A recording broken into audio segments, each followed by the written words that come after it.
Welcome to Take Two Radio. We are pleased to bring you interviews with people in the entertainment and music industry, discussions and recaps of the 4 remaining daytime soaps. That's The Bold and the Beautiful, The Young and the Restless, General Hospital, and Days of Our Lives, as well as various other shows. For upcoming and previous shows, check take2radio.com. That's with the number 2. And you can find us on Blog Talk Radio, iHeartRadio, iTunes, and other streaming apps. Follow us on social media at Take2 Radio, and thanks for listening.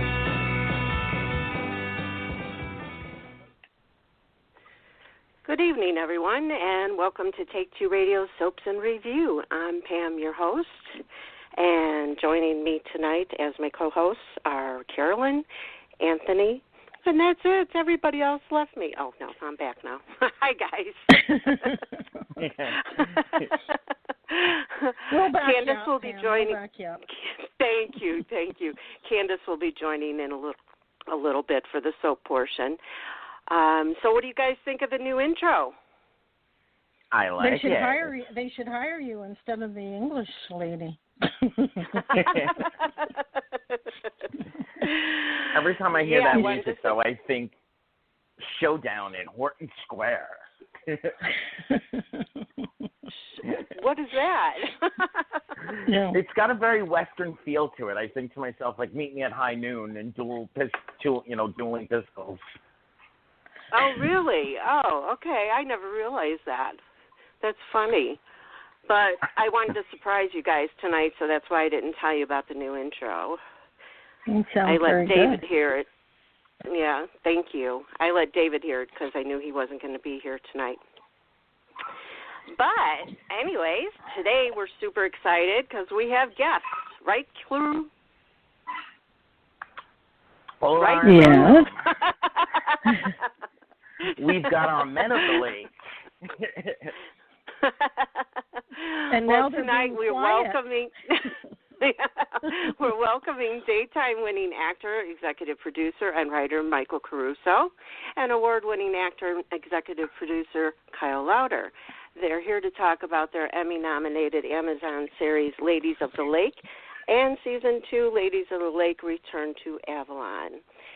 So welcome, Michael and Kyle. Hello, how are you? Hello, thank you so much. Thanks for having us.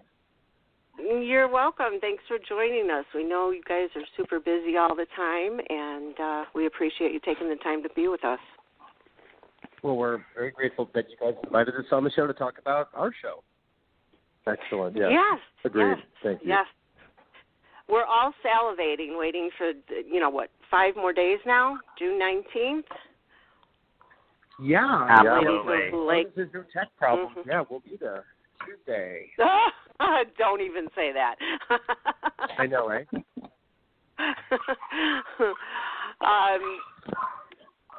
Why don't we start out with Michael giving a recap for our listeners of Season 1.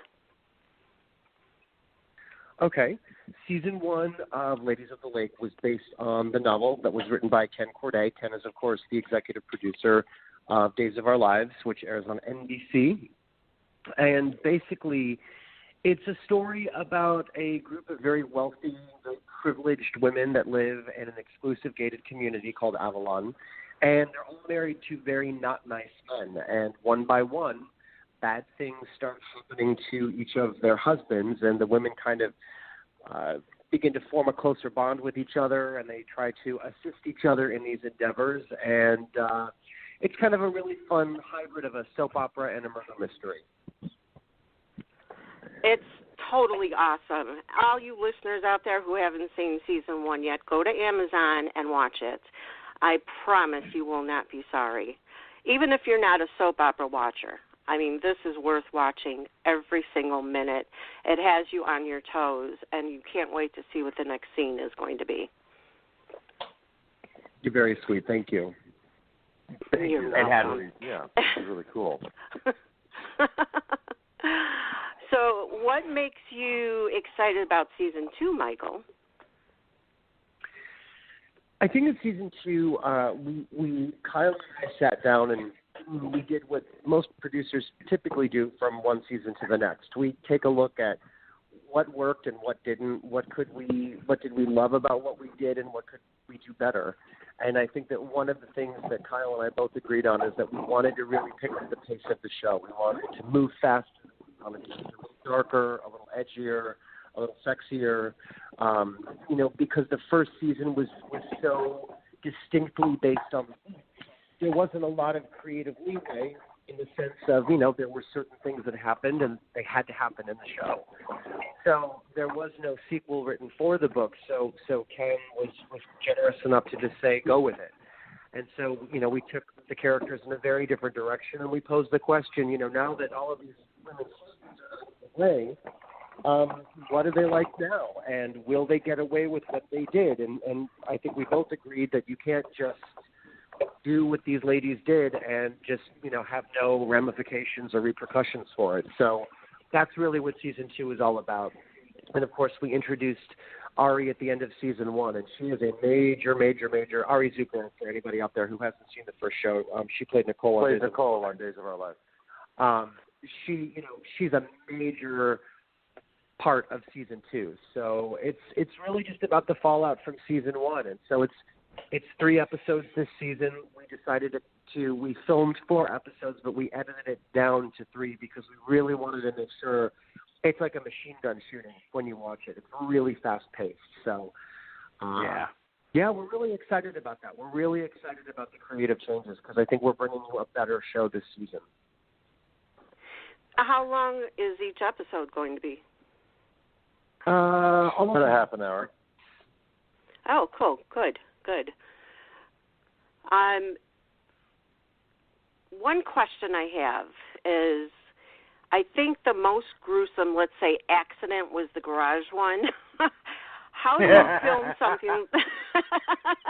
I don't want to give away too much, but how do you film something like that to get it just right? Because we know heads really didn't roll, We had some logistical issues with that because, that is taken straight from the book. I think we all know that for all the garage door makers of America out there, it's pretty impossible to be decapitated by a garage door. There were certain versions of the script that were a little more graphic than others, but Sonia Blangiardo, who is our wonderful Emmy-winning director, she came up with very clever shots. And Wally Curtis was never in danger of losing his head.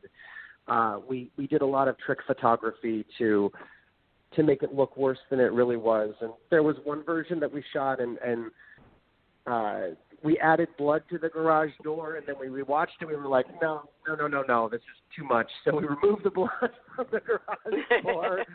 Yeah, it's not a horror movie. As graphic as it was, you kind of got like the G-rated version of what it could have been. Right, exactly. It was still bad enough, but with the blood, that would have made it a little bit more gory. But it was all the scenes were perfect to me, and you were talking about making changes to see how you could do something better, and it's hard for me to imagine it being better than what it already was. So kudos to you guys. Well, thank you. You're welcome. Now, Kyle, was this your first producing job?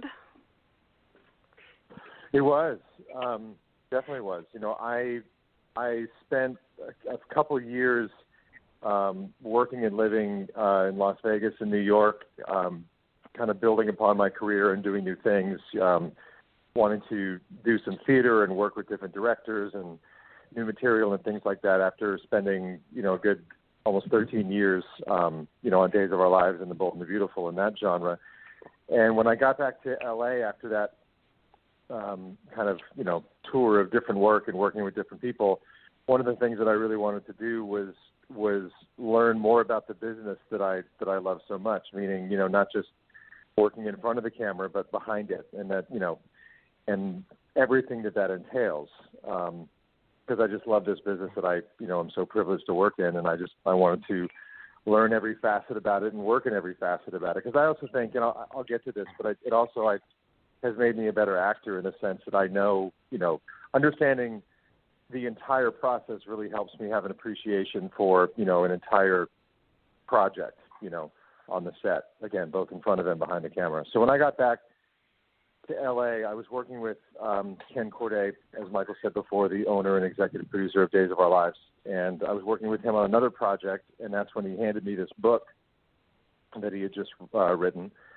And I've said this before, it was kind of funny. I opened the book, and right on the front page there, he had autographed it to me, and he said, "Dear Kyle, don't take this book too seriously. Love, Ken." And I think that's hilarious. That's exactly what I did.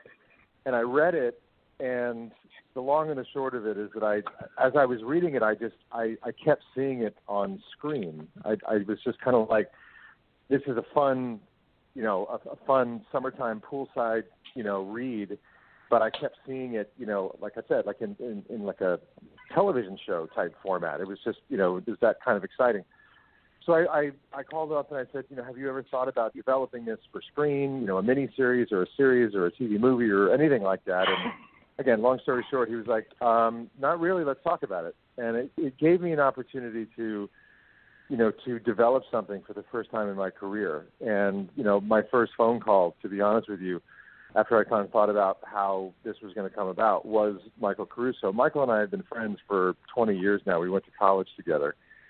And, Michael, I had watched his career, and he was getting Emmy nominations for, his first two series, in Divinity and Winterthorn. And he would just, not only is he my friend and ridiculously talented, but he's also, at the time, was also so, in my opinion, more than qualified to produce something like this because of the content. So I called him up and we got together and I said, let's do this. And we came up with a development package and how we were going to do it and all the details. And we took it to Ken, and Ken was like, this looks great. Let's go do it. And, it gave me an opportunity, like I said before, to get behind the camera and be involved in all aspects of production. And it was the first time that I had done that, and I'm addicted to it now. I mean, I love my work as an actor in front of the camera, but my work behind the camera over the past 2 seasons of Ladies of the Lake has really been so rewarding on so many levels. Well, it sounds like this is something that you're going to do time and time again, looking for other projects and definitely reaching out to Michael, even though, as you said, he's been your friend for so many years. You're familiar with his work and how well he is able to put out things like this, and Very working much with him. So, I think you guys were the perfect match for this. Thanks. Thank you. Yeah, I saw it. I saw that as well. I thought that the source material was right up Michael's alley, and also, I learned together, and they shouldn't work together, and kind of the exact opposite of that. We have very different personalities. I'm like the crazy one, and Kyle is like the calm zen one, and we balance each other out really nicely during production. So I think that we both, he calms me down, and I get him fired up. And so as a result of that, I think it's like a really good match from a business standpoint. It really is the perfect cliche of the yin and the yang. It really is that, and it's the definition. Oh my gosh, you took the words right out of my mouth. I was thinking yin and yang. It's because it is. It really is. He said it perfectly. We have two very different approaches to our work and our life, and neither one is right or wrong, good or bad, or better than the other. They're just two different approaches, and I think because we take two different approaches, it's the reason why it works so well. Like if we were both, the same way, it just wouldn't work. And we've realized over the course of these past 2 seasons that this relationship, the working relationship, really, it thrives. Definitely. Well, I can't wait to see season 2, and I know how well you worked together with season 1, so this will be, I'm sure, the bomb as well. Now, David couldn't be here tonight, who is one of my co-hosts, And maybe bomb is Hi, David. a good word or a bad word. No, David couldn't be here tonight because he's at his niece's award ceremony. So he had a couple questions for you guys. So I'm going to go ahead and ask those for him. Michael, David's question to you is, the characters in Winterthorn and Ladies of the Lake are toxic and scene stealers. So what process just frees you to write such wonderful and colorful characters in such a short time? He has a twisted personality. Wow, that's a really good question. I have a really weird process when I write. I don't, some writers, they sit down and they stare at the computer screen until it comes to them. Sitting down at the computer is literally my absolute last step. I walk around with all of these crazy people in my head, which I probably need therapy for after all these years. But, I always think to myself, what do I enjoy as a viewer? What are the kind of characters that I like to see? And I think that in order to have a really great good guy, you got to have really great bad guys. And I think that you also have to understand, I try to understand the fact that bad guys think that what they're doing is right, and good guys think that what they're doing is right.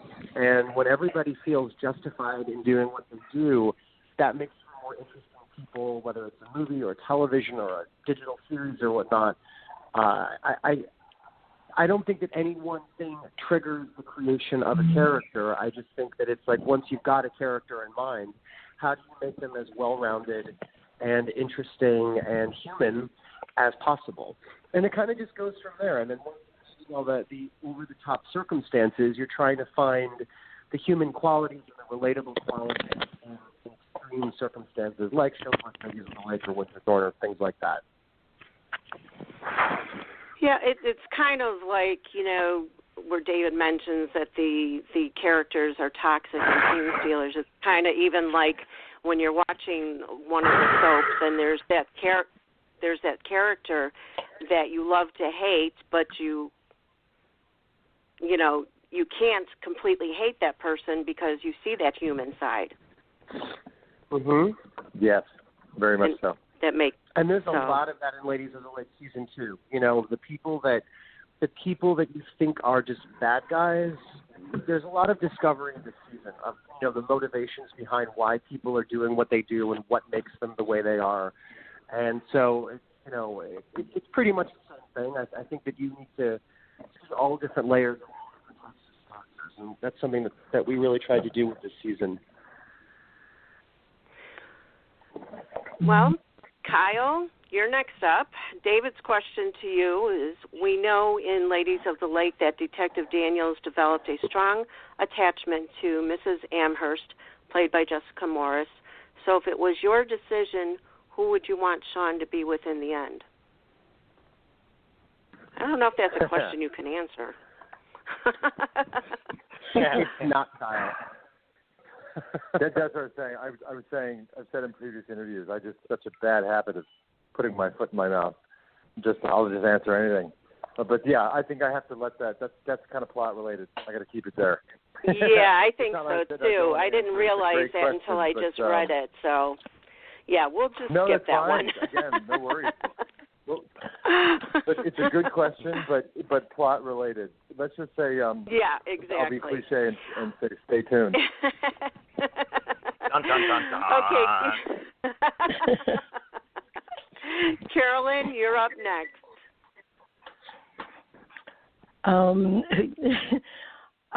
My first question is for Michael. How are you? I'm Carolyn from Florida. How are you? Hi. From St. Pete, Florida. Welcome to the show. You are a writer and a producer. How does it feel to have someone else direct your work? I love it. I absolutely love it. We had a meeting the other day, and I just happened to say in the meeting that one of the most exciting things about being a writer is seeing how other people interpret your work. Nobody ever reads the same script the same way. Everybody sees it through a different set of eyes. And when you get a bunch of different eyes, you get an even better version than you could have ever imagined in your head. I think that the trick to being a successful writer and producer is to, you put out parameters. You say, this is what I would definitely like to see. And then you let everybody be the talented person that you hired. There's no point in gathering talent if you micromanage them and you don't let them do their job. And so I think that I've never felt threatened by that. I've never felt intimidated by that, because I think that when you surround yourself with really great people, they raise you up at the same time. And I'm always the first person to say that 99% of my success is about the people that I've brought on, or whether it's behind the scenes or in front of the camera. That's really where the success lies. I'm just I'm the chessboard, but they're all the pieces. You know what I mean? So it's a wonderful thing to watch. Oh, that's great. It sounds like you're all team players, and it's important to work as a team, right? Yeah, it's vital. Yep. Very much so. Yes. Yeah. Is it difficult marketing a web series? How do you go about marketing it? Oh, my God, they're doing an amazing job. All over. I think that, and thank you, Anthony. I think the digital series are still, I think that they're still fine. Okay, so for example, you've got shows like The Crown or A Handmaid's Tale. Those are technically digital series. I think that the short answer is, how much money do you have behind you? I think that when you've got, a really big budget, or you're being produced by a really major studio that has a marketing budget, you have access to things that's a little bit more challenging for an independent producer. And, luckily we've been very supported by the soap opera press. They've always been really great to us. For what we do, we've had incredible press, and we, and really, the fans have really, the word of mouth alone has been really amazing. But, can I just pick up the phone and call TV Guide? No, I can't do that. So, I mean, I think that's where things are still evolving a little bit. But, as the shows get better and as the production quality increases and as people get more familiar and comfortable with watching things online, people are more open to talking about it. So I think it's just part of the evolution. Oh, so it's social media and, as you say, networking and getting everybody to talk about it. Okay, well, interesting. Absolutely. We'll have to get the word out there more, all you fans. Please. And, okay, we will. And Kyle, you already answered about how you got the part, but how were you liking being with so many of your Days alumni? How was that going? So I think it was great. I mean, Michael kind of touched upon this before. I really, truly, you can't have this every time, and I completely understand it, but I really want to try to surround myself and work with people that I really enjoy, not just professionally, but as people, personally, because, producing, a large project is not an easy task, and there are a lot of moving parts and quite frankly, a lot of moving people. And, I just want to make sure that the people that are working, again, both in front of and behind the camera on the set are great to work with, easy to work with, and so you don't have to deal with any kind of, snags along the way, because you'll deal with them plenty. But if you don't have to deal with, personality snags, and you know the people and you know what makes them tick and you've worked with them before, then it just makes the process easier. So I was thrilled to, every single person, that in front of the camera, acting-wise, I've either worked with before or am friends with in my personal life. So I knew that there was going to be a really great camaraderie there. And then, behind the scenes, some of the crew that we had were brand new and whatnot, but they all gelled as well. And I just think it's very important when you're hiring people, in all facets of production, you just want to make sure that you're all going to gel. But in terms of working, with the Days alumni, that's wonderful. It was number one, it's really great to see him again. It had been a while, and number two, it was really, really great to work with them again as well as that. So, yeah, it was a very, very enjoyable experience for me. Oh, good to hear that. Will we be hearing? Will we be hearing you sing? No. No. Oh, okay. No, I don't see anybody breaking out in a spontaneous song in any of these in season 2 for this. Well, Kyle, you could instead of reading somebody their rights, you could sing it to them. So. Yeah, I don't think it would have the same effect. Yeah. Might take you out of the reality of the situation a little bit. Well, thank you, Carolyn, for your questions. And no, now we welcome. move on to, thank you, we move on to Anthony. Hey, guys, Anthony from Staten Island, New York. I just want to say, first of all, I'm a huge fan of the show, and I'm always a huge fan of Winterthorn. And I think this, you're welcome. I think this time around I can't access my social media without seeing Ladies of the Lake, which is an amazing thing because I've been talking about the show for months and months and months. So now that season 2 is finally coming up, it's like, wow, all right, great. But I was a huge fan of Winterthorn. I just have to say that. My first question is, in the soap world itself right now, I think one of the biggest criticisms that, we find out there is that the same stories are being told, even sometimes literally weeks apart from the 4 remaining network shows. And the fans are getting frustrated that the same stories are being told. How do you take something that is a well-known kind of story and make it fresh? Or is that something that you don't think about in your writing and the producing process?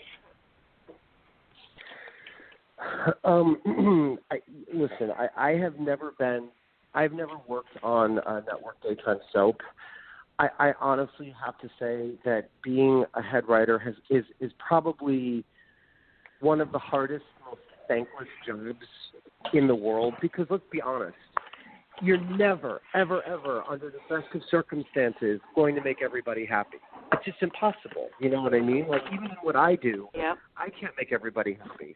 And in the age of social media, when people don't always realize when you're producing something is that it isn't just one person that has a final say in something. So you've got the network, you've got the network executives, you've got your affiliate stations, you've got, there's so many different voices that contribute to where a story might go, that sometimes everybody has to kind of go a little easy on the writer because they might have wanted to do something completely different that might have been pushing the boundaries or really cutting edge, and they could have been shot down.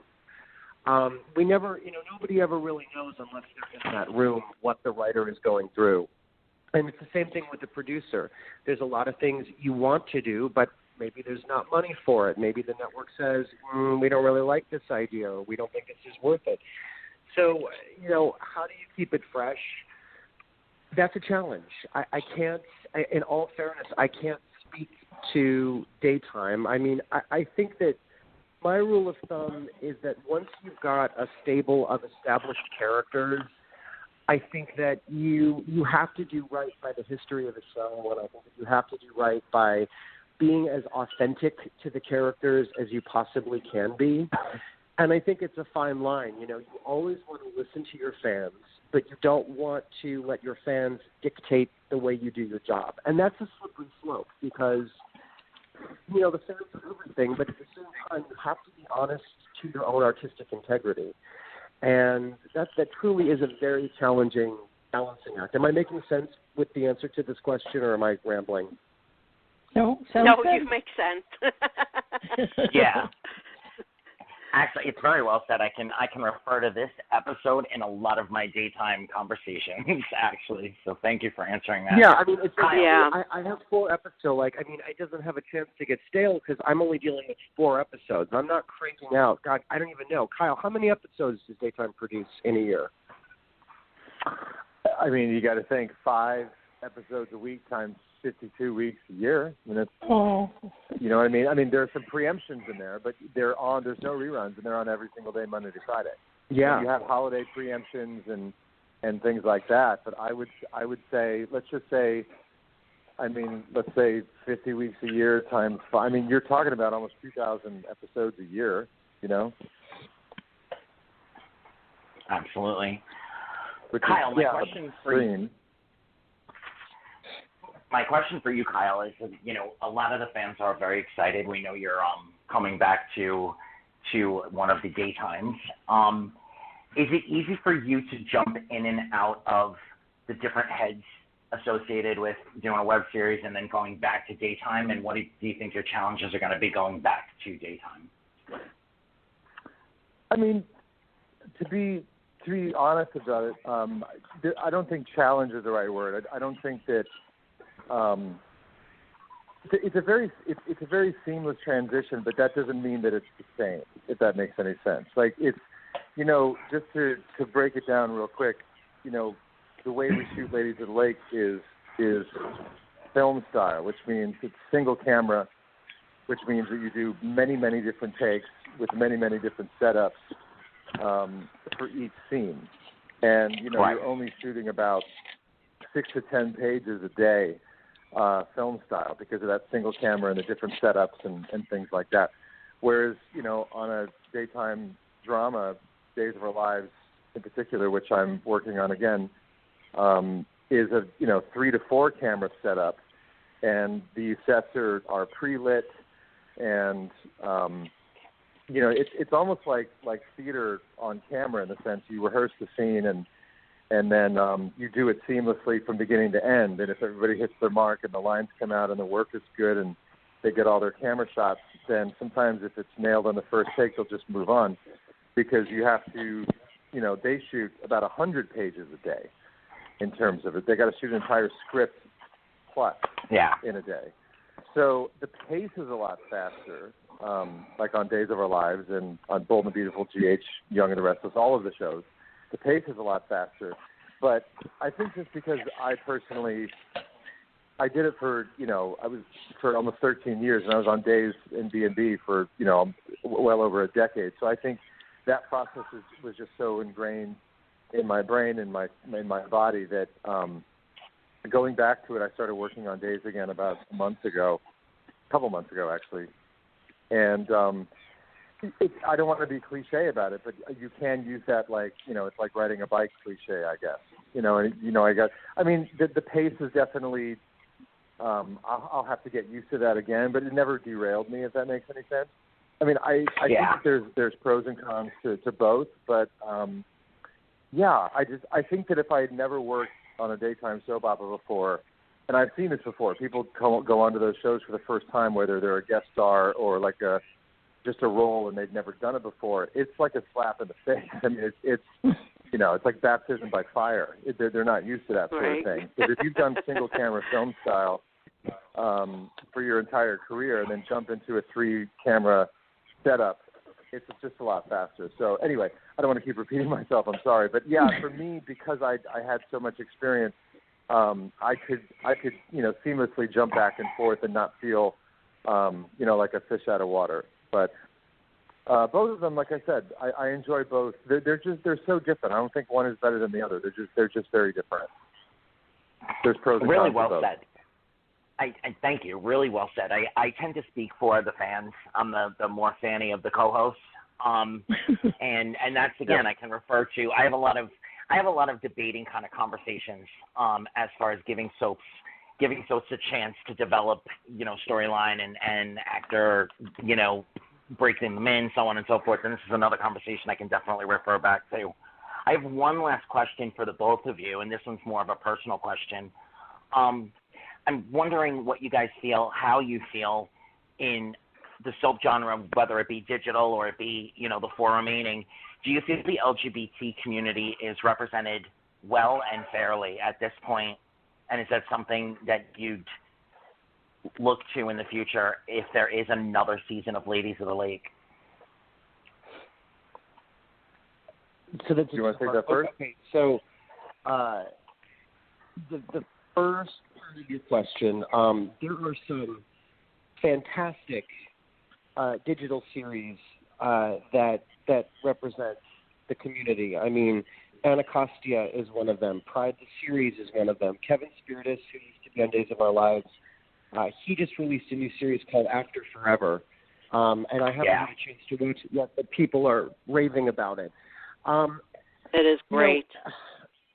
It's amazing. Are you Absolutely seeing it? Amazing. Yeah. Kevin is so talented. As you know, we work together on Wonderful. You know, I think it's one of those things where I think that there are way more opportunities than there used to be.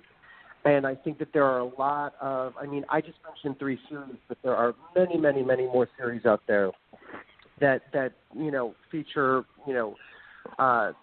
gay characters or lesbian characters, and even transgender characters now. I think that that's the beauty of independent shows, is that you don't have anybody saying, well, we don't want to see that, or we don't, you're pushing the envelope too much, we don't want to have those kinds of characters. And I think that there's been a real blossoming of content in that regard. As far as daytime is concerned, to be really fair, I don't watch all 4 soaps on a regular basis, so I can't really comment on something that I don't know. But I do feel that Days of Our Lives probably does it best, from the perspective that they're the most willing to go there. From what I've seen, I could be completely incorrect about that, so please don't quote me on that. But I think that Days gives it its best shot, I would say. Absolutely. You're not far off on that at all. I mean, I echo a lot of what Michael said, and I also want to preface this by saying what he just said in the sense that I don't want to comment on something I don't know a whole lot about, meaning the other shows. I haven't seen every single show and whatnot. I don't have a solid idea of everything that's out there. So, but what I do want to say to answer that question is,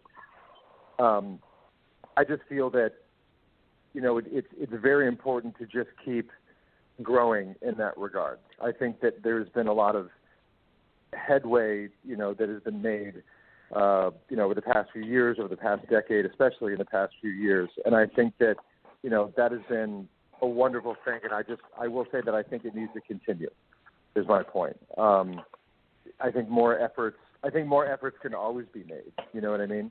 So I think on the surface, from what I've seen, I do see a very wonderful representation of that community. And I guess my answer is I would just love to see it continue and to grow even more, if that makes any sense.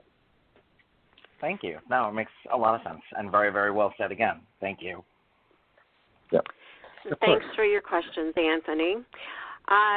Just so you guys, Kyle and Michael, know, we had Kevin Spiritus on twice, and once he brought Mitchell Anderson, and the other time he brought Michael Slade. So it was, one time right before his series went live, and then after it went live. So it was great talking to them and being able to see everything come to fruition, what we spoke about before it went live, and how well it was done. So that makes us that's how we feel about watching the next season of Ladies of the Lake, just so you know. Absolutely. We are looking for we greatly appreciate what they believe in. Everybody deserves something to watch, something that they can relate to, something everybody should be able to see themselves within entertainment. And, not every show will always be able to do that. Some shows will do it better than others. Some shows might try and fail. Some shows might try and succeed. I just think that the most important thing is that people try, and that people keep moving forward and telling stories, and not waiting to get permission to tell the stories that they feel empowered to tell. Here. And you know what? Agreed. We're super grateful. We're super grateful for Amazon and Netflix and whatever that gives you guys the opportunity to tell the stories that you want to tell, no matter what they're about. The freedom. Absolutely. Yeah. They're a wonderful, Amazon is so wonderful with this sort of thing. And, we're very grateful to them. and I'm sure everybody else as well who has worked with them in the past. It's a wonderful, wonderful platform. They're good people all around. So, yeah, we're very grateful for them as well. Good to hear. Thank you. Well, I have one last question Candice sent me because I know she talked to you guys last night, but she just sent me a question, and it's a juicy one. Of course. She doesn't ask any other kind of question. She says, since I say the show is a guilty pleasure, what are Kyle and Michael's guilty pleasures? Ooh. That's a good question. I have to think about that for a second. They've gone quiet. They've gone quiet. Right? Wait, okay. Well, okay. I know what my guilty pleasure is. I cannot believe I'm going to admit this. I love. I can't believe I'm going to say this out loud. Oh, my God. Please don't judge me. My wife and I have never, ever, ever missed a single episode of Below Deck on Bravo and RuPaul's Drag Race on VH1. And we've seen every single episode of both of those shows. And Jen Fragoso, who is the makeup artist, Jen and I have been friends for years, and she did the hair and makeup on Winterthorne and both seasons of Ladies of the Lake. She actually is also one of the makeup artists on RuPaul's Drag Race. So we were invited to the season finale that shot here in downtown LA last week. And so we went there, and it was just like seeing all these people. And I don't typically like normal reality shows, but I love those two. That's my guilty pleasure, that as a writer, I should never admit that I like reality. But those are the two shows that I will drop everything and watch them both. Well, I have to agree with you. I love Below Deck. So I do too. I'm right there with you guys. Yeah. If we're talking are we talking guilty pleasure in terms of what we watch on television, or just in anything? Anything.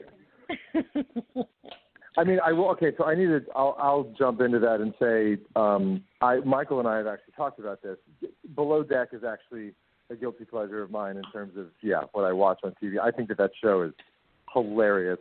I occasionally and enjoy tuning into Vanderpump Rules. I think that's just such a easy, hilarious show in so many ways. I'm not gonna lie and say I never miss an episode. I don't DVR it, but if it's on, if I'm home and it's on, I love tuning in. It's just hilarious in every way. I think my other guilty pleasure, this is not as juicy, but I was trying to think of something, and I'm obsessed with fast food. I'm kind of a fast food fanatic, so that's kind of my guilty pleasure as well. Not many people really know that about me. Which I have given him so much grief for, because if you look at Kyle and then you look at me, like if I spell McDonald's, I'd gain 30 pounds, and he looks like he was carved out of marble. Yeah, that's not fair, Kyle. We're going to delete that answer. Sorry. Yeah, I have to throw French fries at him every day, periodically. But I definitely make it a point to go through a drive-through at least twice, maybe 3 times a week. Just the crappiest food you could possibly imagine. But I don't. Yeah, it's just. I would say that's definitely a guilty pleasure of mine. Well, you open the door, so our listeners definitely want to know what are the best French fries for Kyle. Well, I mean, if you're talking French fries, McDonald's. If you're talking burger, it's Carl's Jr. If you're talking fast food, quote unquote Mexican, it's definitely Taco Bell. Holy shit! Yeah. You could really do the rundown, dude. There we go. I'm not playing around. Do I have permission to make Kyle's list up on my blog? He didn't even have to think about those Absolutely, answers. Man. No, that's I'm telling you, that's why it's bad. Yeah, you too can look like this on fast food. Oh my goodness. Yeah, exactly. Okay, so before we let you go, Michael and Kyle both let the listeners know where they can find you guys, and of course we've said Ladies of the Lake, June 19th on Amazon. Whatever else you want them to know, here's your chance. So you can follow us on Twitter at LOTL Series 1. We have a Facebook page that you can follow. I am at M.Caruso Producer on Twitter. Oh. And, yeah, just to repeat everything you guys said for, just to get it out there. Again, next Tuesday, June 19th, is our release on Amazon and Amazon Prime Video.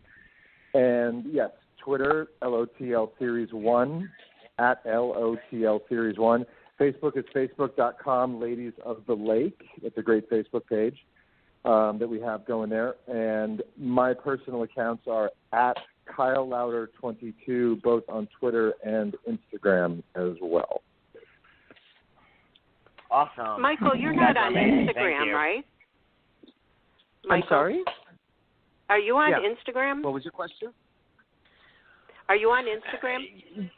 I started an Instagram account, and I tried to figure out how to use it for like an hour, and I was so angry that I'm sitting here saying to myself, I've executive produced 3 different series, and I cannot figure out how to work Instagram, and I almost threw my phone out the window. So, yes, there is an account that is completely unused, untouched, and dead to the world. So if you want to see pictures of me, which I can't imagine why you would, you have to, I guess, look at my Twitter when I post pictures of my dog on occasion.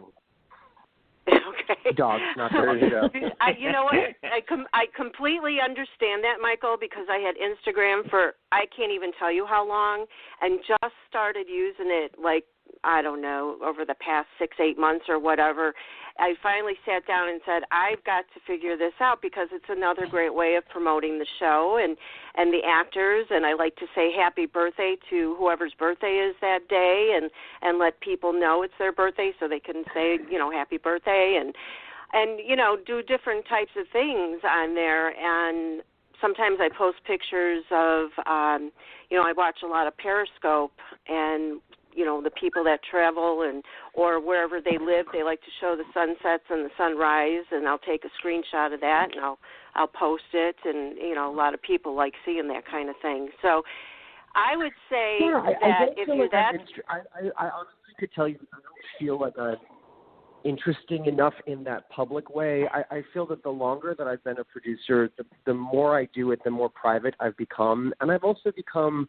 This sounds really crappy, but I'm friends with a lot of actors and stuff, and I never want to feel like when I'm hanging out with my friends or I'm out to dinner or whatever, I don't want everything to become a photo op. I think that I like just being with people and having dinner, hanging out or whatever, and not everything needs to come with the pictures. So I kind of fight that urge. While I know that it's good for promotion, I don't think it's good for my friendships, if that makes any kind of sense. So a little bit is fine for me, but I don't think, let's take a picture so we can promote the fact that I know famous people. I just, that doesn't drive me within my relationship. So Instagram and I kind of, right. I get it, and I get why people like it, but it's just, I don't think it's not for me. Well, I guess it's a lucky thing you like me and you know me, because that way I promote Ladies of the Lake on my Instagram. Yes. There you go. We're selective. We're selective. That's part of what you guys do. Post. Like, I'm just a civilian that happens to do this for a living. So it's, I promote on Twitter the shows and stuff, but for me as Michael Caruso, I really cherish it. I like that quite a bit. Yeah. I'm most comfortable with Twitter, I think, out of everything. So, but I post everywhere. So, all right, guys. Well, thanks so much for joining us, and we look forward to seeing the next season very shortly. And you guys have a great night. Yes, and keep in touch. Thank you for having us on today. And please, you're welcome. The show, leave a review on Amazon. That's really, really, really important. Please leave a review. Let us know what you think. Yes. And thanks again, guys, for having us today. We really, really appreciate it. Yes, you're very welcome. You're welcome back anytime. Thank you. Take care, guys. Take care. Good night. You too. Thank you. Bye-bye. Bye. Yeah, that's really, really important, and I know I mentioned it during when we had Kevin Spiritus on, too, about those Amazon reviews. If you really love something that you're watching, even if there's something that you don't like, put it on there, but do it in a nice way.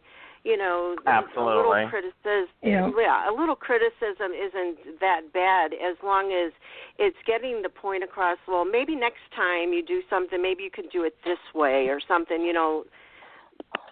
That's the best way to do it. We don't like mean things being put. No, and it's the same thing as social media. If you don't like a scene or if you don't like something an actor did in a certain scene or storyline or something, don't be mean about it. You can still get your point across without being mean. And please, never, ever, ever tag an actor about something you don't like if it's just to bash them. That's just rude. Absolutely. Yeah, absolutely. So when I first started blogging, someone told me that if I approach it as though I was writing a book report for my high school English class, that's always the best way to go about it. If I wouldn't say it in an oral presentation in front of my high school class, then I probably shouldn't be saying it sitting behind an anonymous computer screen. And I think that's right. I think that's the message that I've always tried to portray out there. I don't tolerate actor bashing. I don't even tolerate writer bashing. These people are putting their best efforts forward, and you don't have to like a character, but you have to respect the person and persons behind that character. Right, because they're only doing their job. Yeah. So you can't attack them for that. So. And the honest truth, I've said this with Ava, I've said this with Nell, I've said this with Victor the Mustache. The more we hate them, the better they're doing their job, and not just the actors, the producers, the writers, the grip, the lady who puts the donuts on the craft service table. Without all of them, Victor the Mustache wouldn't exist. Exactly. Yeah. I totally agree with that. Now, here's for the good part. Now, I put it on our Facebook and that there's a ticket to give away to an event. So local Floridians, I hope you're listening in because I have a question for you. And the first person to call in with the correct answer will win a ticket to the cocktail party. And that will be with Greg Vaughn and also William DeVry. CAROLYN, you have a little bit more information on that. Where exactly is that being held and so on and so forth? Tropicana Field in St. Pete Beach, and it is going to be after the game between the Rays and the Yankees, the baseball game. So it's going to be a lot of fun. Yes, and the VIP cocktail party starts at 8 p.m. Eastern Time until 11, and the doors open at 7:30. So, and it's on Saturday, June 23rd, and that's why we say local Floridians, because it's kind of late to make arrangements, for people that are out of state to, hop on a plane and get there and get everything done. So, here is the question. Let me put my glasses on. And if no one answers, myself and the dog will start walking. If anyone answers what? I said if no one answers, myself and the dog will start walking. I'll meet CAROLYN there.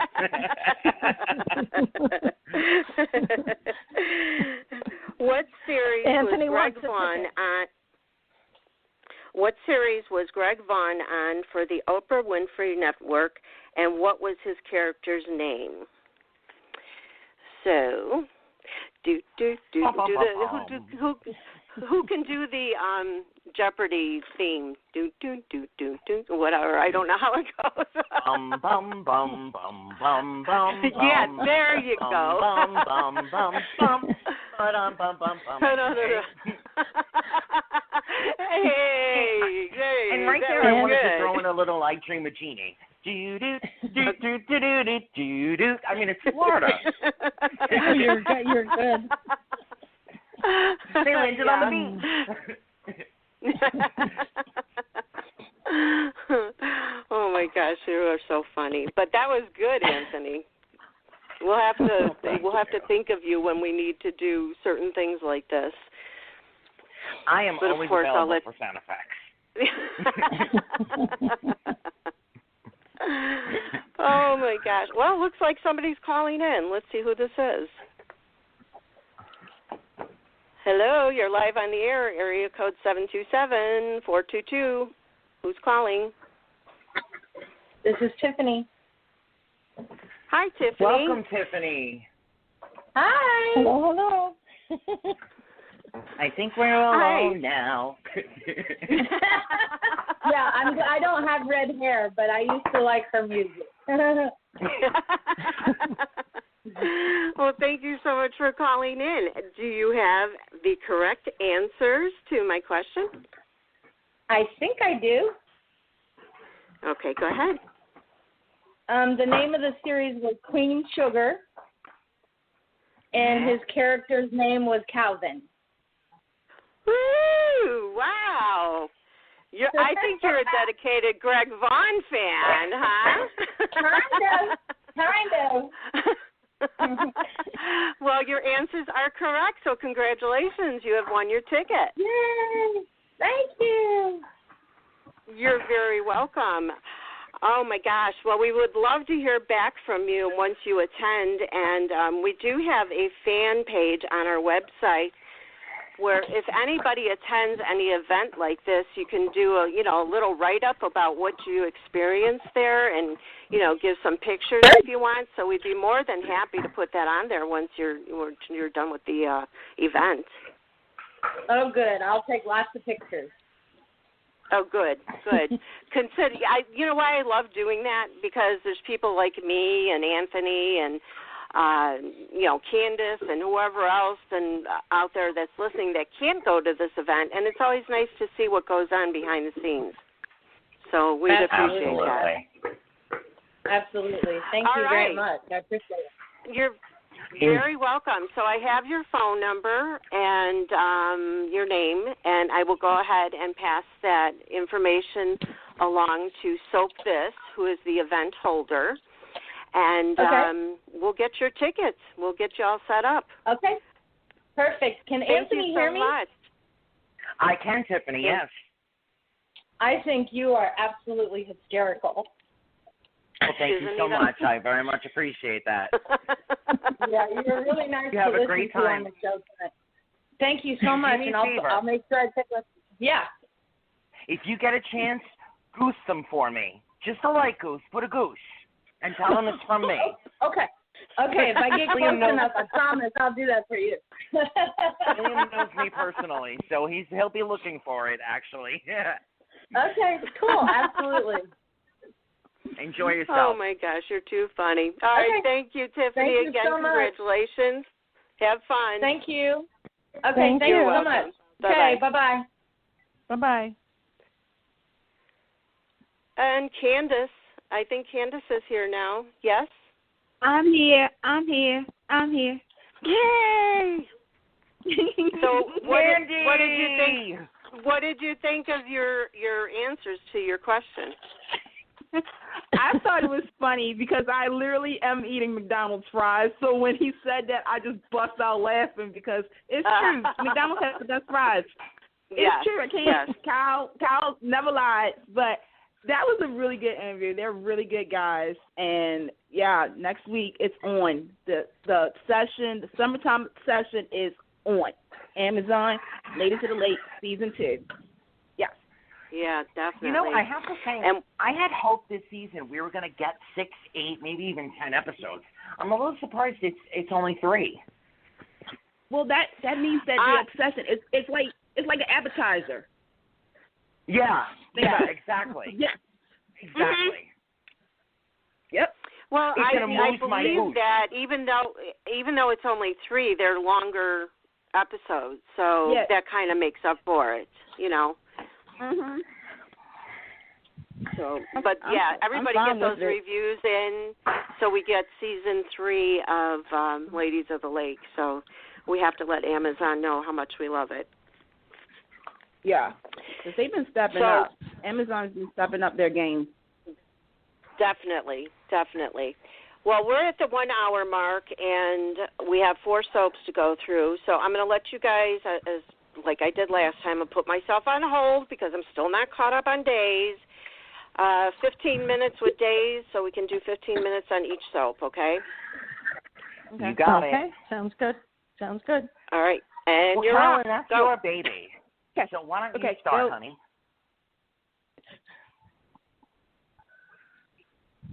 Carolyn? Hello. Oh, hi. It's your baby, first? So we let you start. Oh, yes, you go first, honey. No, we're going to start with days. Oh, okay. What does everyone think about Teresa and JJ? Did I or did I not call it? I'm definitely going to say that, but I absolutely love it. You did. Candice? Oh, I love it because I do like it. I just, I'm still torn. Yeah. Yeah. You know, this reminiscent walk down memory lane yesterday was done really well. The writers incorporated it really well. The chemistry between them is amazing. There's no denying that they have electricity between the two of them. They laugh, they cuddle. It just works really well. And I'm a huge Cassia DePaiva fan, so anything that keeps her on screen, which AKA Romance with Brady, Brady, tongue-tied. Who am I thinking of right now? Ooh. Anything that keeps her on screen, keeps me happy. So all around, I'm thrilled with it. Did you see it today with JJ with his shirt off? Oh my God! I did. Oh. I snuck on my. The only thing better for me would be to, throw him, Paul, him, Sean, Xander. all of them. Yeah, Xander, throw it. They need a nurse's ball. Look at you. They need a nurse's ball themselves, and that's the only thing that would be better than having. Okay, done. Anyway, I'm telling you, you might be on to something. They're looking good. Yes, they're looking good. Yes. And Carolyn, are you mourning? Are you mourning the Steve Nichols announcement? More the Christopher Sean and Brian DiTillo. I'm really surprised. No, jeez, Brian, I'm really upset about that. Oh, well then I have a little bit of interesting news for you. I have some Dave's casting news. Melissa Archer is actually on her way back into Days. And Brian DiTillo has been approached by another soap. I can't say which soap it is. I figured we're not going to see Brian DiTillo off screen for very long because Days tapes 6 months in advance. And from what I'm told, he's reporting to work the beginning of next month. Oh, okay. Yeah. Well, I think he did a fabulous job last year. I was really hoping he was gonna win something because he just knocked it out of the park last year. I was really disappointed he didn't get anything. I don't know if you guys agree. I agree. This is my thing. With Brian DiTillo, I've always felt as though Days of Our Lives didn't use him to his full. Especially with Will's death. I always thought. When Will died the first time, it was supposed to be Lucas and Sammy. They had Allison Sweeney come in, but really it should have been Lucas. Like he had his moments, but it should have been really like Brian DiTillo's Emmy reel for that year. It should have been something big, and I just feel as though they just milked Lucas. They had him with Chloe. And they had him. It hurts because we all know what great of an actor Brian DiTillo is and how important Lucas is to the canvas. So when I saw that announcement, to be honest, half of me was like, okay. And the other half is like, are you serious? Like, hello, like work with him. So. I thought if he's going somewhere else, then hopefully they really work him and he gets his dues. So, anyways, I feel much better. That's been the story of Lucas. He's never really gotten the front burner recognition that he never deserves. gets the girls. Something always happens. His heart's broken. Even going back to the Austin days. He's just. And so I'm praying that the soap he's stepping into, unfortunately, and I'll give a little bit of a hint. Y'all all know, that I have a very hard time with triangles. Hopefully the soap he's stepping into will recognize, maybe they looked at his work last year and said, you know what, this is some amazing work, and if they're going to put him back on back burner status, let's make him an offer and have him come on over. Yeah, well, hopefully that works out. And I call them Benzie. I know everybody else is calling them something else, but I call them Benzie. And I don't know where that's going to go. What do you guys think about the playing out this week of Will, the serum? Is it too over the top? Are we kind of over the storyline? Are we sitting at the edge of our seat waiting to see? Is he going to wake up and suddenly be like, Sonny, my love? I'm over it. Yeah.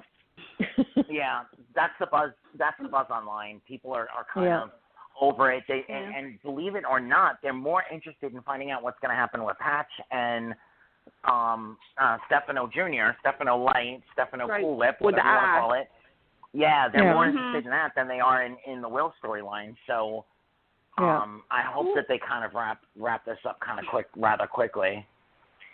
I mean, the thing is that with Will, the storyline, I mean, now that we know that Christopher Sean is leaving, it's kind of like, okay, we kind of can guess what's going to happen. I'm going to miss Will. I'm going to miss the half-slutty version of Will. I am. I am. Yeah. It's like a mourning loss. It's kind of like, when you have a character that, is always like, do, and then all of a sudden you turn him into what he could be because he's half a Sammy. He's half a Sammy. Exactly. Okay? He's Sammy's son. Exactly. He should be slutting it up and causing trouble, and now it's going to be like, Sonny, I love you. I can't fight my feelings anymore. Okay, moving on. I mean, no offense to the Wilson fans, but it's just he was interesting, and now we have this storyline, but it's not. It's over. You know what I mean? It's like the hype was there, and now it's like. Yeah. The triangle was good, but maybe they knew that Christopher was leaving, and so they're going to put Will and Sonny back together. And I don't say this often, but I do have to say I really think they dropped the ball with Leo character as well. Yes. He's got magnetism. When he's on screen, it's just the voice, the swagger. Yeah. I mean, he's absolutely adorable. They just dropped the ball. They could have turned that into a parallelogram, a quadripallet, and just had it all out there. And I'm a little surprised. It isn't over. He hasn't gone, has he? He's still in the picture. No, he hasn't gone, but the writing's on the wall with that. He's another one of them. He's like like the one that was trying to get between Sonny and Will, 2 years ago. He's one of those characters. So you guys comment on Ben and Sierra. Oh my God, the hottest couple in daytime. I call them Benzie. Oh my God, The hottest couple in daytime. And they even hooked up yet, but they're the hottest couple of daytime right now. This summer is burning up with them. Okay, it's literally burning up with them. As you all know, I am sight challenged, and I have to pull out my little machine when I want to see something. And from what I was seeing online, the way that they look at each other, I got my machine out, and I got a good look at Ben again, and I said, "Oh Lord, help me, Jesus, help me!" But then I started paying attention to the way they were looking at each other. Oh Jesus, they didn't need to say no words. No. our sex was everything and then some. It was just you can't the passion. I mean, seriously, all jokes aside, Days of Our Lives really needs to really be careful though, because look, this is the couple that's going to spark controversy. Okay, it's already doing it so far and whatnot. You got the fans. You have a fan base. Their job is to really. This is going to be sex on a stick right now. Because it's just because you have the innocent one, not innocent so much, but compare her to Ben and everything, and then you have Ben who may or may not be reformed, and I don't think they really should reform him, like make him a do-gooder and whatnot. Like he's a bad boy. Like give me a bad boy days. Like oh my God, they're too hot. Well, I'm glad they brought him back because I've always liked him. I think he's a fabulous actor. They bash him a lot. I mean, a lot of people didn't want him back, don't want him back, don't like him. And I always go in and say, that makes a good actor. He was very, very convincing. If he tones down all that toxic stuff, that may be good because he's good. Very good. So we'll see. And as you all know, again, in the last couple of months, I haven't had a thing to say about Days Drop. Oh, no, I respect myself. Let me rephrase that. Billy was horrible. Other than Billy and getting them off that damn island, Days really hasn't dropped the ball, but they're dropping the ball on Xander, too. Man, he's leaving, right? He's leaving again. Yeah, he is. It was just getting good. They should bring him What back. would you do for that Klondike bar? I mean, how could you not use that? Oh, my God, at least just you rescued, you just have a 2-week weird romance between him and Teresa. You rescued me. You're my hero. What? What? You didn't even take off his shirt. Why? Yeah, what is up with him in a suit? Like, what? I'm not used to him with clothes on. I know that sounds really wrong, but I'm not used to him. I mean, he looks good in the suit. I mean, he really does. Suit and tie makes a nice guy. But I'm not used to him with clothes on. I'm sorry. He was on that ABC show, the one when like the King Arthur thing, and he was in like a skirt kind of one of them tilt things. Man, hallelujah, heavenly Lord. I mean, even Maggie, like she looks at him like, yeah, hello. I mean, come on. What? I mean, is it okay if I could say something? I have a secret that I need to reveal on the show right now. Please do, girl. Please do. Regarding talk. Okay, Anthony, don't be mad at me. Don't be mad at me, Anthony. Promise me right now. You're not going to be mad. Is this a guilty pleasure? Is this a guilty pleasure? I think it is going to be a guilty pleasure come October when I see him. Oh, no. Anthony's quiet. I'm not mad. I'm hurt. I'm sewing up the stitches. I'm not mad though. No. We'll discuss later. I just had to drop that. Candice, hold his hand, get some DNA, find out what kind of cologne he wears, do something. All right, girl, you better goose him. You better goose him for me. Goose him. Oh my God, there's going to be a lot of goosing going on. I have to be a good girl. I have to earn my wings if I want to see Greek. No, you don't. All right, I'm gonna keep this conversation going forward. What are they doing with Marlena? That poor woman has not had an interesting storyline since Hattie. I want Hattie. I need some Hattie. Yeah, bring Hattie back. Yeah. What are they doing really with showing her? talent. I don't know. She's supposed to be the queen of Salem. She's an icon. She's a living legend of Days of Our Lives. Like, she is the queen. Why are we writing for her? What is going on, Days of Our Lives? Don't make me come over there and pop you. What's going on? Because I feel as though she should be her and John and, for the time being, Steve and Kayla. Like, they should be ruling Salem right now. Like, hello, they're the kings and queens. Why is she like, okay, this shot isn't going to hurt you, Will. And John off on a mission and pair her up with Xander for a little while. Have her go a little that would be a very good storyline. Yeah. That would be a very good storyline. Yeah, that would be quite different. Mm-hmm. Yeah. She's turning into the female Victor. That the only reason she's on screen is to fill up scenes. You know, Victor serves no real purpose anymore, and it's kind of sad. You know, Stefano never filled a scene. Stefano always had something, and if they wanted to move Victor back into that spot, they sorely missed the ball on that too. And they're doing the same thing to Marlena now. She's turned into just scene filler, and you know. And even her hair and the way she's dressing. I mean, it's just, you know, like real marmy. I'm disappointed, very disappointed. She used to have some, you know, spark, and it's gone. It's gone. Does anyone think that Sammy's going to come back? How should I say this? Don't say it. Don't you say it. You bite your tongue. Right. You bite your tongue. Don't you dare say that P word. With a baby? Nothing with a baby? Race. She should have a baby by now. No. Mm-mm. No. Nope. No. Nope. Mm-mm. Nope. Okay. Mm-mm. Nope. I'm against this. Don't. I know people want this because everybody's like, oh, Rafe is such a good father figure. He would make such a good father. And Sammy and him, they had a rump in the hay. Okay, but that doesn't mean a baby. That days all I don't turn to one like to live on me.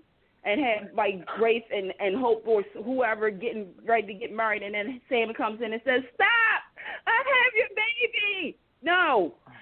Did Teresa? Oh boy! Did I pick up at the wrong time? Oh Lordy, it seems like Days of Our Lives is giving us a little bit of a preview of what's to come. I mean, when a soap makes it that obvious to have that conversation with three different people, you kind of know it's coming. Yeah. Wow. Did Teresa Nicole Teresa say today that her and Brady linked up again? Did I hear Teresa say that? She made him an offer that he, you know, should most definitely probably not refuse, but they didn't actually do it. They went upstairs to read the baby a story 2 weeks ago, and I think she told JJ that they did link up. So I don't know, that doesn't sound good. So another baby. I'm just thinking Nicole because Ari's coming back. So right. I wonder if Nicole might be Friggers or something. I would take that over Sammy. I would take that over Sammy. No heartbeat. And I just have to say this because there's a huge movement online as well. Now that we've got Ben back, I would love to see, and as much as I love Melissa Archer, and I truly love her as an actress, I'd rather have Jordan back than, what was her character? Madison? Mimi? Whatever the hell her name was? Yeah. I'd love to, there's a big fan support going on right now. Bring Jordan back. And, Days, Ron, if you're listening, we've given you a lot of ideas tonight, Ron. Yeah. Feel free to call me. I've spoken to Ron a few times. Feel free to call me again. You can use my ideas without any credit. Yes, do not have Sammy pregnant. And I'm still hoping that JJ's the father with Lonnie. That'll make things interesting too, because it's kind of shady there.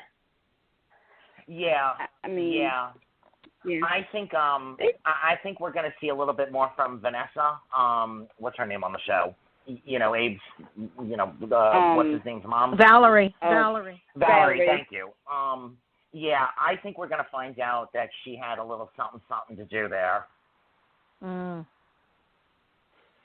Okay, we're at the 40-minute mark, so. Oh, okay. All right, well, we can go through Bold and the Beautiful in about 3.5 minutes. Here's my notes.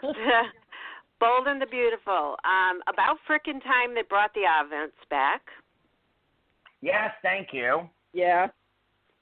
Okay. Number 2, wow, you know I knew this, but never think about it when they're together. But when Will said "You're not my father, you're my brother," my mouth fell open, and I thought, oh, my God, he is. And then when they were doing the breakup thing, I thought to myself, that's not a reason to break up, because your brother would be your stepfather if they got married, because then there would be no one together on The Bold and the Beautiful if that were the case, because they're all interchangeable. Yeah, right? I mean, you know, that's a Logan tradition. You marry the father, the brother, the uncle, you know, and the illegitimate stepson. Well, that's also, exactly, yeah. But that's also the Forsters, because remember, Eric Forster was with Brooke's mom, Donna. True that. Yeah, so really, and apparently Eric started that. It's becoming a Spencer tradition. Right.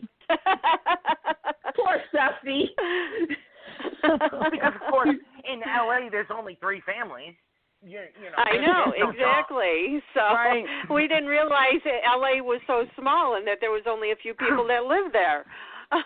Only one lawyer that can do your financial paperwork and marry people over and over again. Right, exactly. And he knows. Okay, so then Thorne kisses Katie, and I'm like, oh my God, come on. They just broke up 2 seconds ago. And you're already kissing on her? Please tell me that. You know they're not going to role play as cute as Katie and Wyatt did. I can't see him. No. I can't see Thorne role playing with him being the pizza man or the plumber. I can't. This is like a nightmare come true on so many levels, because it just I can't with us. I can't. Oh, I can't. Mm-mm. No, but you know what? You know, I post the spoilers and stuff like that on Facebook every day. And I saw one title or something, I don't even remember what I saw exactly, but it was something about that there's possibly going to be a Ridgebrook Thorne thing. So if there's a Ridgebrook Thorne thing, then this thing with Katie may not last, but who knows anymore? Well, no thing with Katie ever left. She had Thorne, and then came Brooke. Not Thorne, Ridge. She had Ridge, then came Brooke. She got her husband back, then came Brooke. Katie can't keep her hand for the life of. The only one she's going to be able to keep is Little Will.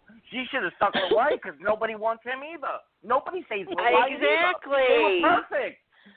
Exactly.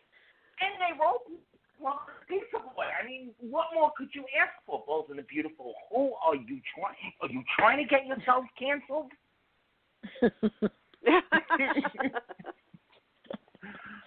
And where's Sheila? Where is Sheila?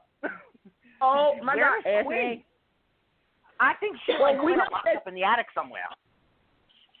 Well, we know that Renna, who plays Quinn, she renewed her contract. Carla Mosley renewed her contract, so we're going to probably get some more of that.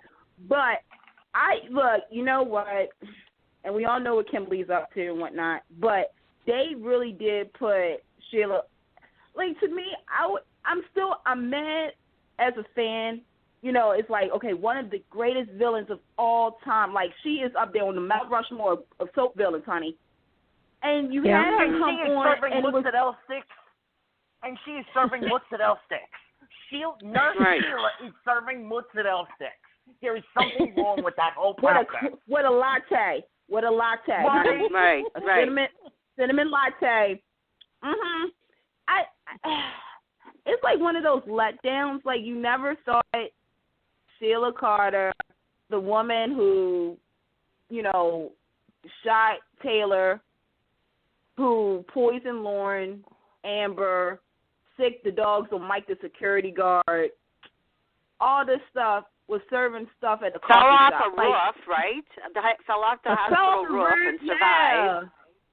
Fell off the roof, fell off a boat, was hanging out with Sugar. Stole a baby. I mean, one of the greatest characters ever, Sugar. I mean, come on. Yeah. And paired off with Charlie. Her best scenes were with Charlie. That's so sad. He was the father in that weird show. So sad. Well, do you guys think it's because of Sheila? do you guys think it's because of Kimberly Brown not being available? No, I don't. No? Because you know what? Bold and the Beautiful had the of all of last year's on television. When they had Quinn kill Katie in that fantasy scene, it almost blew the internet up. They don't need a lot of time to blow the fans out of the water. What they need is a powerful actress like Rena Sofa or like Kimberly Brown, and they need an idea that just explodes.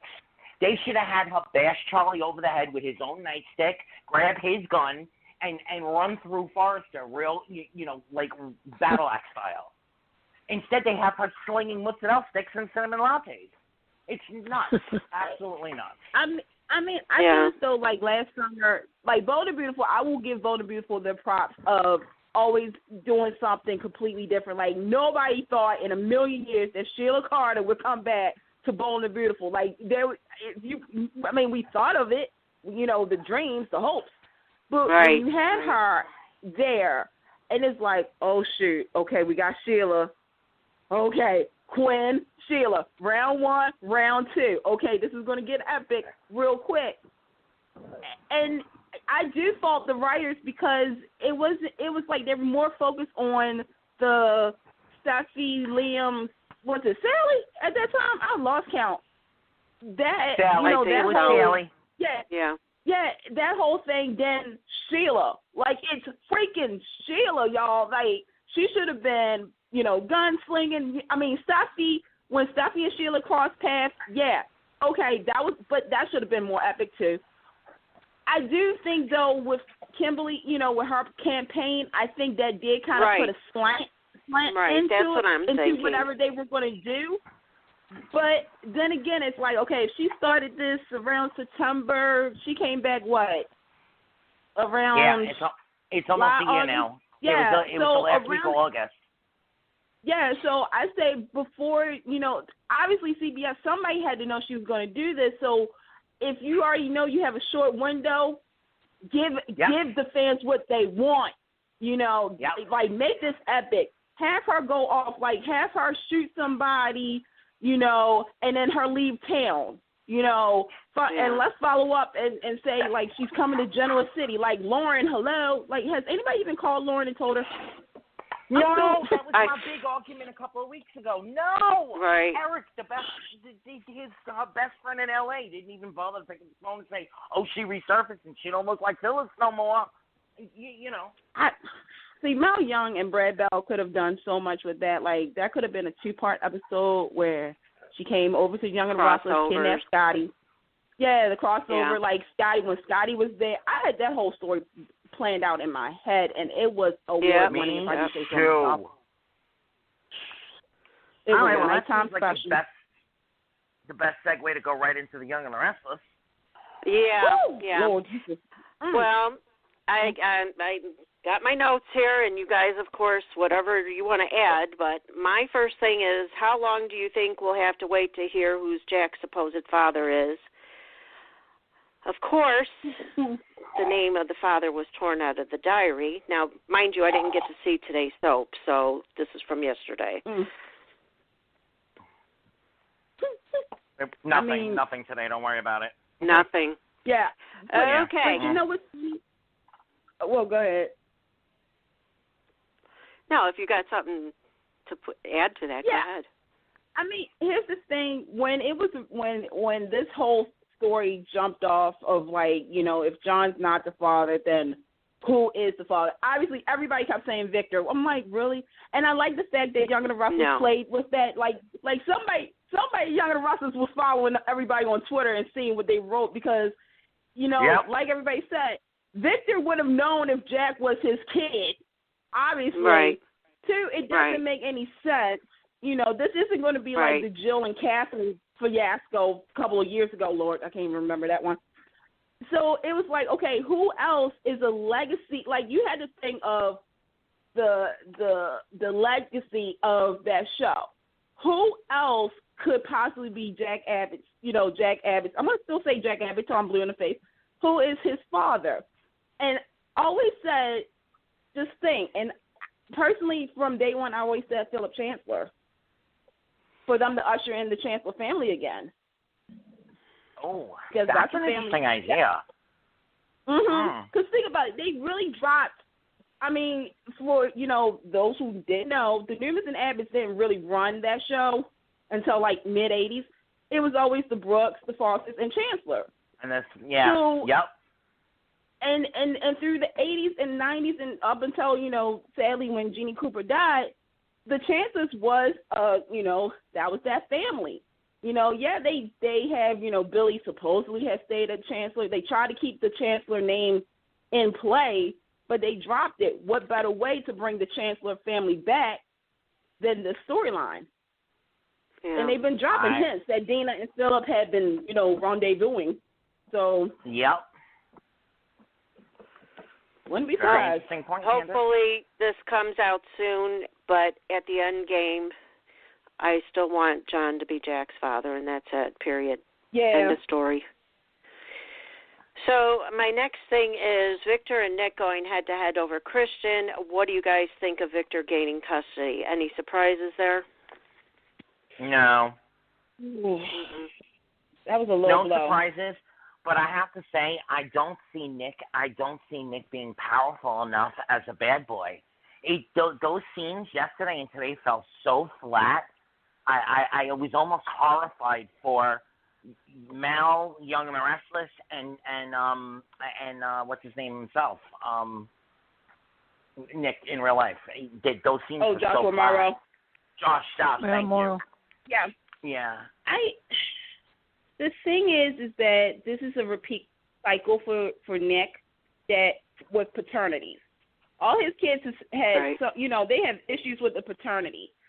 Victor, this been going on, I think all the fans kind of been, going back and forth is, what rights does Nick have, versus Victor? And if they were going to bring certain things, they brought in about Sharon. And it's as soon as you figured they were going to bring her, that was the target. It was ooh, Nick, you did say she was unfit.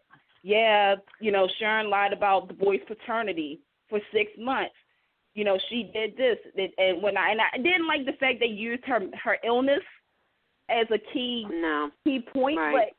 But sadly, okay. That's the key. Here's the biggest point of that whole storyline. Okay, Victor is basically primarily responsible for setting in motion the fact that the boy's father is dead in the first place. So if you're going to use this to arch out the Victorness of Nick, then why did Nick blow that right out of the water then and there? That was me too. That's what I thought. He should have went after Victor just as hard. Brittany should have went after him just as hard. I think so. With Nick, to me, and look, I like Victor. He's the character you love to hate and hate to love, but he's Victor. Right. My thing is with Nick, I would have said, to Brittany what my father did to Phyllis, with the whole Marco thing. Bring up what he did to my family. To Jack. What he did to Jack. With Jack. Not only that, but there's certain things that Nick could have done. And I just feel as though it goes back to something I've always said. Anytime that Nick wants to try to be the man and step up to Victor, he acts like a child. Because it's well, I can't get my way. Like Victor always said, the difference between Nick, Victoria, Adam, and Abby is Victoria, even though she's sometimes emotional, she does have the balls to do certain things. Abby, she has her own unique style. Adam was never afraid of. He just went for it. Nick he's half of his parents. He's Victor Newman's child when it comes down to finances, and say I'm Nicholas Newman. My father is Victor Newman. Da da da da. But he's so much like Nicky because he wears his heart on his sleeve. His sleeve. Right. And he can't stand up to Victor. Victoria would have slapped his mustache around the backside of his head. And then she would have said, Brittany, can you ask my father who's actually who teamed up with crazy what's her name and is actually responsible for my nephew Christian's father's death? Right there, right in the hearing. That's the difference between Nick and Victoria. Right.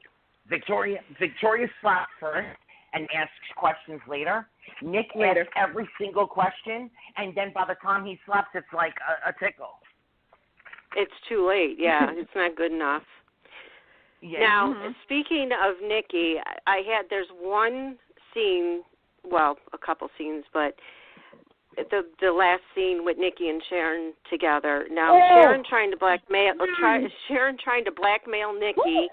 How in the world did Sharon think she'd win against Nikki? I mean, that to me was hysterical. I laughed my butt off. Anthony, go ahead, because I know you got something to say. I have to give Mel credit for that, because we have not seen Nikki in about 5 years. Not the Nikki that jumped off the pole and slapped the bitch up. Excuse my language, but we haven't seen that Nikki in so long, and the shades that were thrown at that table were so phenomenal. Right? Melody Scott Thomas, it reminded me again why Melody Scott Thomas is nominated every third year in the cycle. Yes, absolutely. That was juicy on a whole level of juiciness. I love the fact, I will say this, you know, I know a lot of people give Val Young a lot of flack, but one thing I'll praise him for is the way he's rebuilt Sharon up enough that she can go head-to-head against Nikki. Because there was many months ago where everybody walked over Sharon. It was like Sharon was the freaking Newman's doormat. And now we're seeing a confident, you know, Sharon, you know, going toe-to-toe like that. I'm like, and he's also done it with Nikki, though. Because Nikki's been a victim for way too long. Right. Absolutely. Right. It's good to see the girl. It's good to see the girl power again. Yeah. It's queen versus queen. That's how I see it. Now even out. The only thing that kills me in this, though, is the fact that they're stepping the three of them up, because I'm including Victoria in that, is that Phyllis is paying the price. Phyllis is not Phyllis. I don't know who that pod is that's playing her right now. I don't know what alien dropped her off in Genoa City, but that's not Phyllis. I said a couple shows back. To me, Phyllis is just a busybody. That's all she is. She's either in somebody's business or she's making love with Billy. Yeah, she's become the weirdest combination of Mrs. Kravitz and and what's her name from 227. Mary. Right. No. You know who she's you know who when I'm watching, you know, Phyllis on Young and the Restless, you know who I actually really see though? And anybody who can agree with this, then we see y'all that. I see Dinah from Gone Light. Yes. I'm not talking about the fact that it's Gina. I'm just saying the way that she's playing, the way that they're writing Phyllis is exactly how Dinah acts. You know, the Lucy Ethel version of Phyllis. That's what it is. Yes. You are so right there. I'm like, of course she this is. is something Dinah would be doing. I'm like, Dinah did this with Harley. And am I the only one that thinks that there would be amazing chemistry between Phyllis and Kyle?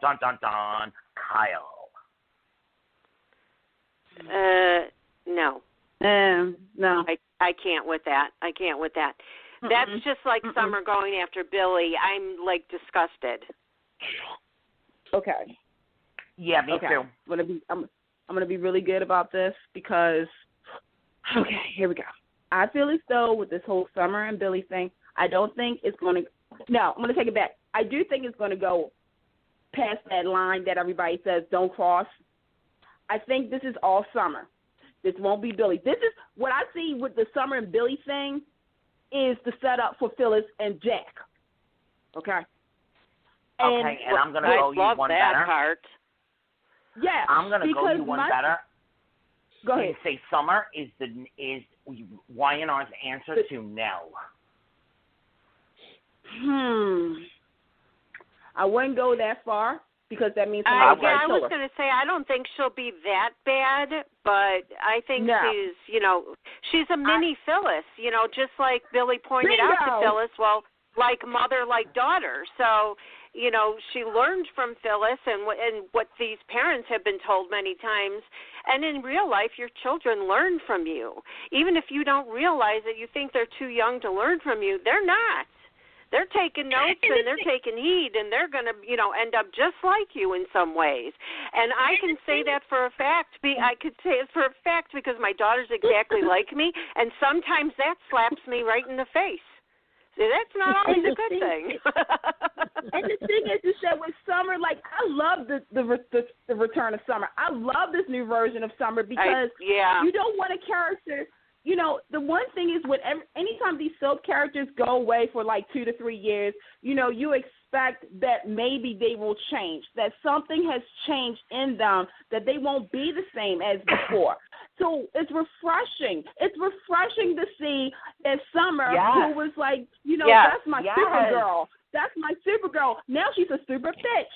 Sorry, Pom. You know, and you know what? She's also she doesn't care.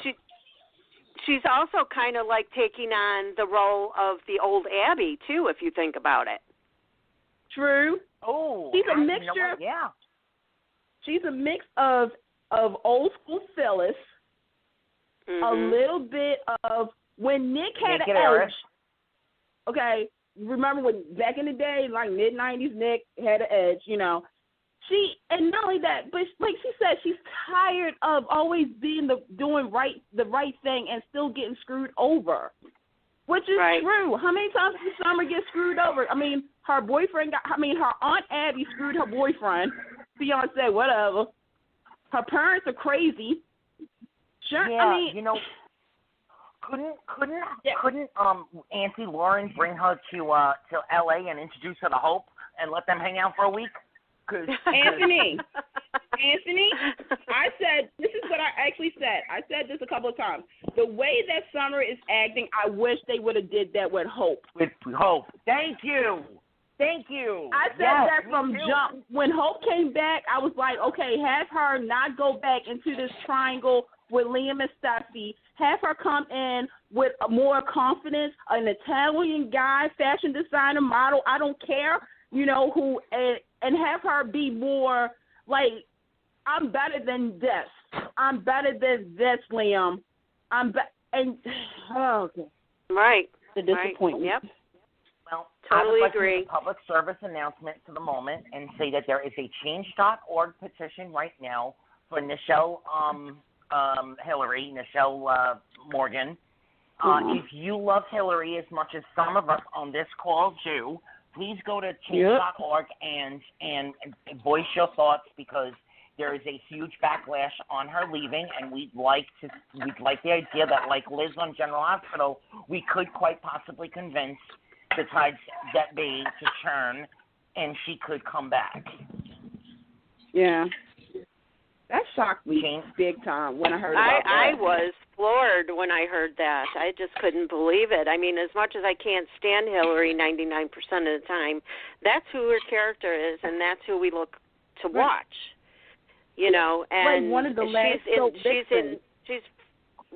she's front burner like 98% of the time, you know, and every day, and all of a sudden now she's going to be gone, and she's pregnant, and she moved in with what's his name? With Devon. Yeah, and he's got this teenage daughter to, you know, what do you call, adopted daughter in a way, you know what I mean, to take care of. Yeah.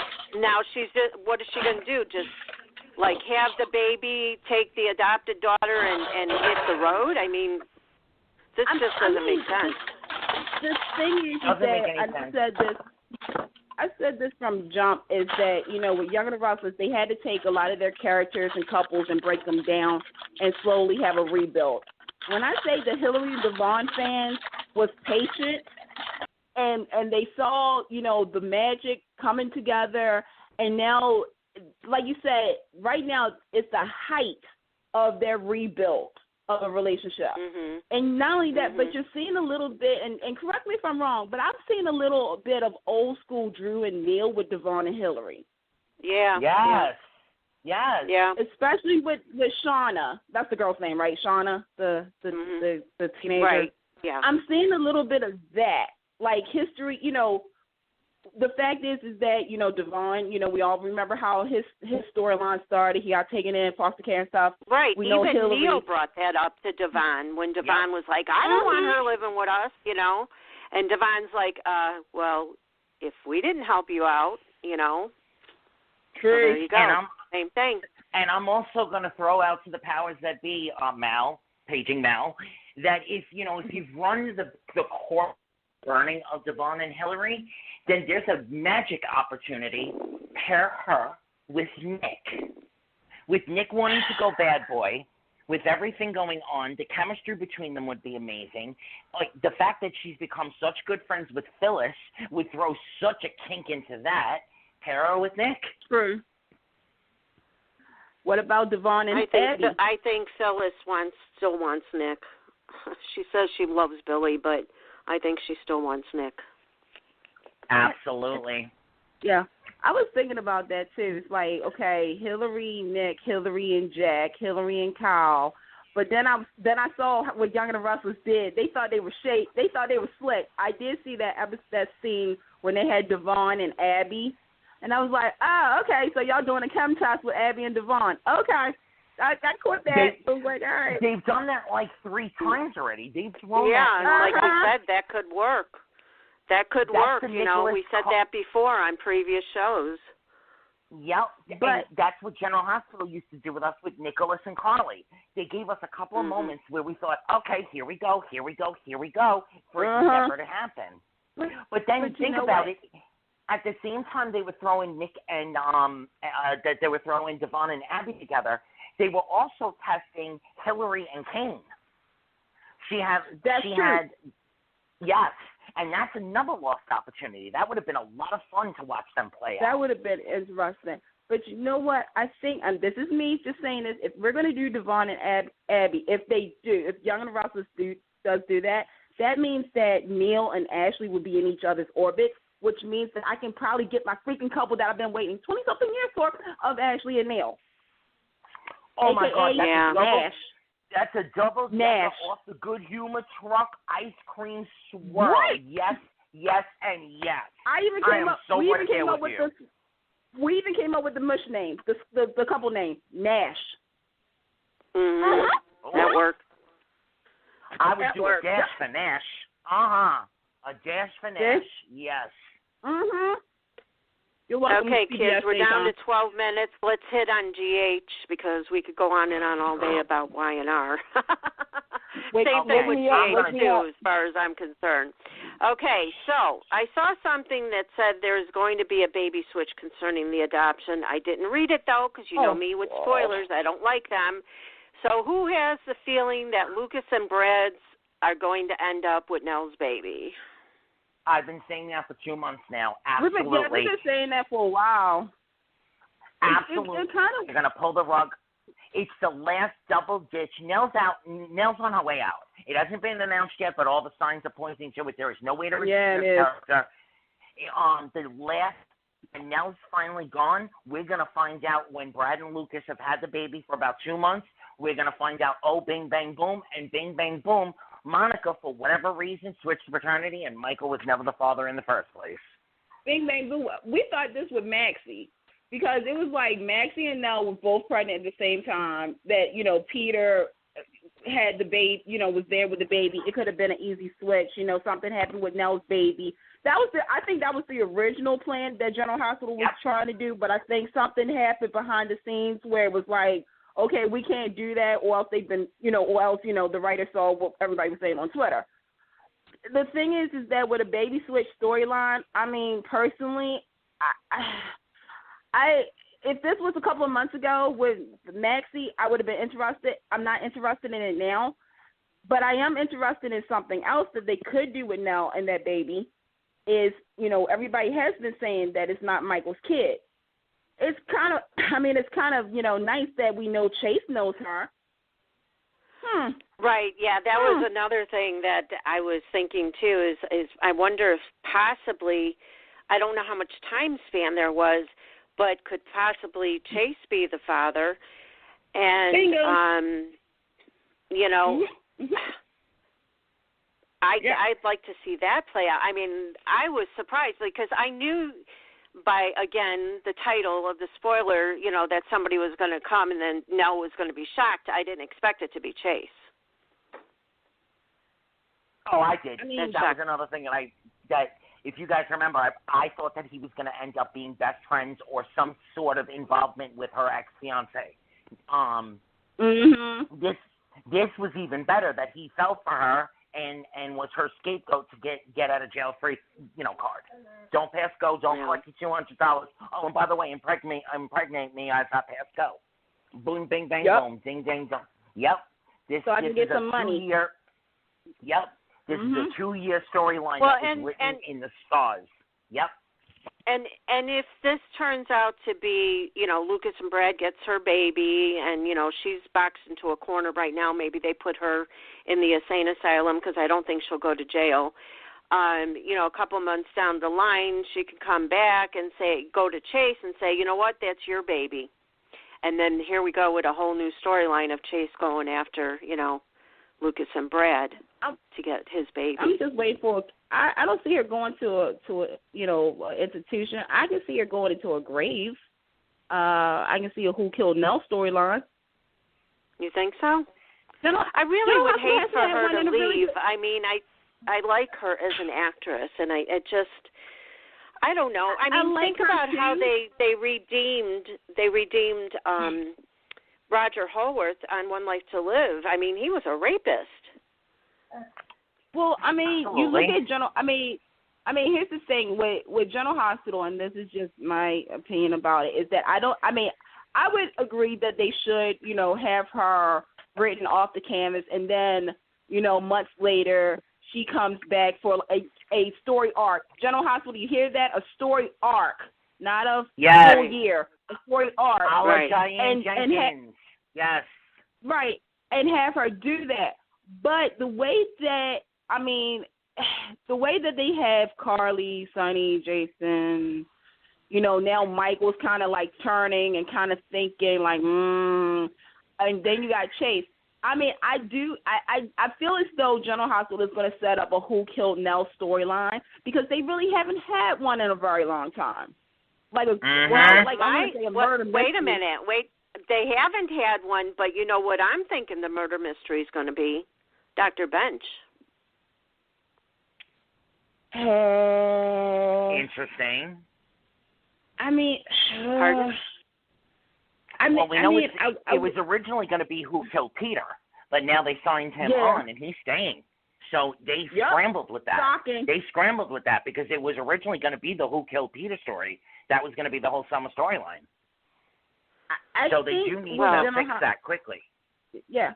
I mean, the thing is with the Dr. Bench thing, there's 3 ways they could do this storyline. They can either have him go to jail, have him, move out of town or whatnot, or, sadly, and sometimes these things happen. I don't know if General Hospital would be bold enough to do it, is that, if Dr. Bench loses his practice and the respect, obviously the respect of the community and whatnot, and he goes down that deep, dark path. You guys know what I'm talking about, right? Like, there's only another alternative. Yeah. Oh, suicide. I was thinking that as well, because that's prevalent in today's society. Unfortunately, there are too many people that are committing suicide, and that would be a thing to spotlight. And, Dr. Bench would be a good one for that. Although I hate to see James DePaiva go, but he's too creepy for me. He should have been Jeff Weber. Yeah. Yeah. Yep.